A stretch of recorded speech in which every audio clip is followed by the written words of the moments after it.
பார்த்தீங்கன்னா உங்களுக்கு தெரியும், இது எல்லாமே நீரூற்றில் கிழங்கு தான். ஒரு சிலது கொஞ்சம் டைட்டாக இருக்குது, பிடுங்க முடியலை. பிடிங்கி இங்கே கொஞ்சம் போட்டிருக்கேன், கொஞ்சம் வாளியில் வச்சுருக்கேன். கடைசியாக நான் மொத்தமாக எவ்வளோ எடுத்தேன்னு காட்டுறேன் உங்களுக்கு.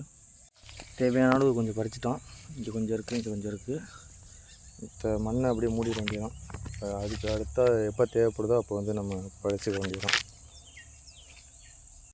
கிழங்கு பறிச்சாச்சு, முடிஞ்ச வரைக்கும் மூடிட்டோம். அப்படின்னா திரும்ப கிழங்கு முளைச்சா இதில் முளைக்கும். நம்ம அப்படியே விட்டு போயிட்டோம்னா அது கிழங்கு இந்த பக்கம் முளைக்காது. அது இல்லாமல் அந்த பக்கம் மரம் இருக்கிறதுனால கிழங்கு அந்த பக்கம் போய் முளைக்க முடியலை, இந்த பக்கம் தான் இருக்குது. இது களிமண் தரையாக இருக்கும், வெட்டவும் முடியலை. பாருங்கள், புத்து இருக்குது பாருங்கள். இதில் எங்கே இந்த புத்து வேறு இருக்குது, அதுவும் சிரமமாக இருக்குது வெட்டுறதுக்கு. முடிஞ்ச வரைக்கும் பறிச்சாச்சு.